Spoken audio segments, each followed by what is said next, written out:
Today I'm going to show you guys some of the recording equipment I use here in studio. I get questions and comments with regards to what type of camera, what type of microphone, what type of tripod, etc, I'm using in said video, and generally I don't reply to those comments because I just get too many of them. So today I decided to make a video all about my recording equipment, and the great thing about my recording equipment is that most of it is budget friendly because I don't have very much money and I can't afford, $1,000 cameras or $500 tripods. So a lot of the equipment that I mentioned here today should be within reach for most of the people watching this video. If you're just starting with YouTube, you don't have very much money, a lot of this equipment should be in reach as far as your budget is concerned. And if you guys want to check out any of the products I mentioned here in the video, all the links will be down in the description. Now, as you guys can probably guess, the number one most asked about aspect of my recording setup is my camera. I use several different cameras as secondaries, but my primary camera is a Nikon D5300. The D5300 provides a great price to performance ratio and is a very easy camera to use. It has a 24 megapixel CMOS sensor, can record 1080p video up to 60 frames per second. And the great thing about the D5300, see, I was going to stick with the D3300, which I was borrowing from a family member, and I really like the D3300. If you're looking for something a little bit cheaper, which brings almost the same functionality as the D5300, then I would definitely recommend taking a look at the D3300. But in my opinion, the D5300 is definitely the better option for video. It has a much better autofocus system. With the D3300, I had so many problems trying to get the D3300's autofocus system to focus in on a point. It was stressful. I just didn't like using that camera's built-in autofocus system.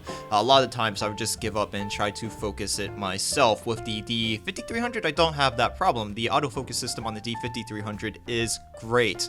Also, with the D5300, you get a larger screen, which is important when it comes to video, and also the screen swivels out, so it's easy to record at different angles. And just a quick disclaimer, I'm not an expert when it comes to cameras, so if you're on the bench about getting either of these models, please do not base your decision off this 1-minute summary. Do a little bit more research. I also have a couple other cameras that function as secondaries. As stated earlier, the D3300 does function as a secondary every once in a blue moon, but that is not my camera, that is a family member's camera, so I'm pretty limited on when I can borrow that camera. I also have a small 4K action camera. It's a GoPro-like camera that I use for capturing time-lapse footage, and despite being only $70, the footage from the camera is actually decent, and I will put a sample for you guys up on the screen right now. In addition to that, I also use my Honor 8, which is my phone, for recording when I run across something cool, but I don't have any of my other cameras on me. For example, at that Data Science Expo last month that I went to, where I saw that $5,000 Red Hat compute cluster and made a video about it, that whole video was filmed on my Honor 8. And last but not least, we have the Kodak Zi8, and despite being almost 10 years old, I think it's about 8 years old right now,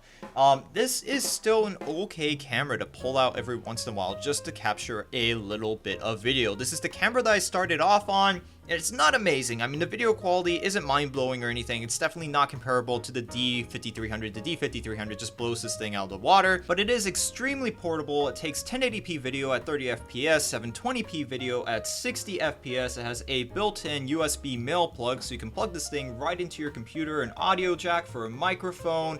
Lots of functionality for a small camera. Next up, let's talk about audio recording devices. Right now, I am using a Samsung Q2U for this voiceover. This is my primary microphone for voiceover, so every time I'm talking off camera, I am probably using this microphone. In addition, I just bought a Samsung portable condenser USB microphone off Amazon. It came in last week, and I haven't really had the chance to use it yet, so I can't attest to how much I actually like that microphone just yet.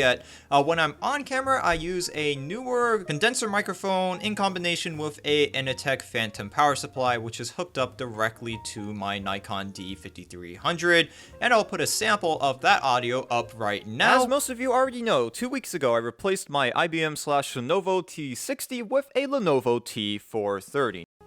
Lately, I've been using a budget wireless lavalier microphone system by Fifine Technologies, and I love this wireless system because it gives me the freedom to walk around and talk, to be dynamic and speak at the same time.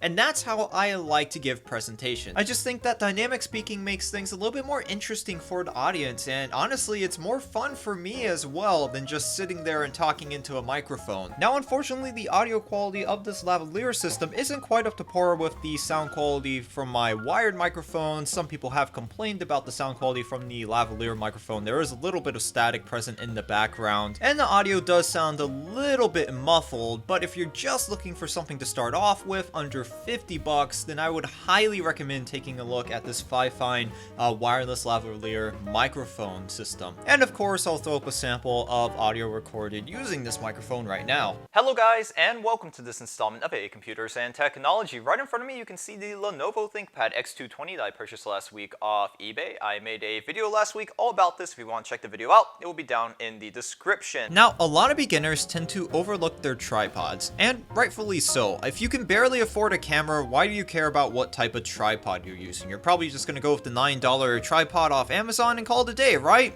Well, I was like you at one point. I had no money. I couldn't afford a decent tripod. Heck, I couldn't even afford the $20 tripod off Amazon. I was rocking that $9 piece of junk that I bought off Amazon that had no name brand on it. Well, a couple months ago, I upgraded to the Magnus VT300 fluid head video tripod for 80 bucks, and it is a steep price, but oh my gosh, I cannot go back to my other tripods. I cannot go back to my $20 tripod. I can definitely not go back to my $9 tripod.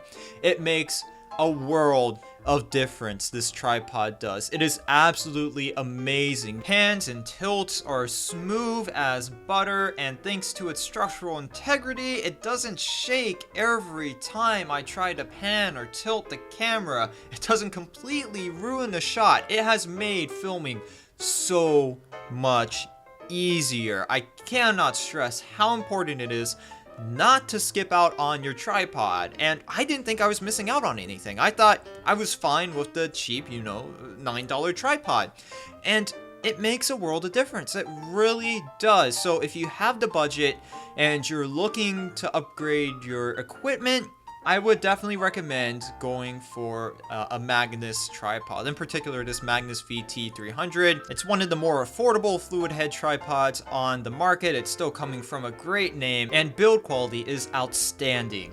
And finally, for additional lighting, I use a portable Neewer camera spotlight. I bought this off Amazon for 25 bucks a couple months back. I hooked it up to a USB battery bank using a buck converter to step the voltage up. It's good for adding a little bit more light to the scene. It comes with a couple different diffusers, and the light levels are adjustable via a knob on the back of the spotlight. That's gonna be about it for this video, guys. If you have any questions, comments, or concerns, you can go ahead and drop a comment down in the comment section. Don't forget to drop a like on this video. If you didn't like this video, please tell me why. And of course, please do not forget to subscribe to the YouTube channel. If you want to support me, you can use my Amazon or eBay affiliate links, both of which can be found down in the description. You can also support us by checking out our Patreon page. That link is in the description as well. Don't forget to drop a like on the Facebook page, and I will see you guys in the next installment of AA Computers and Technology.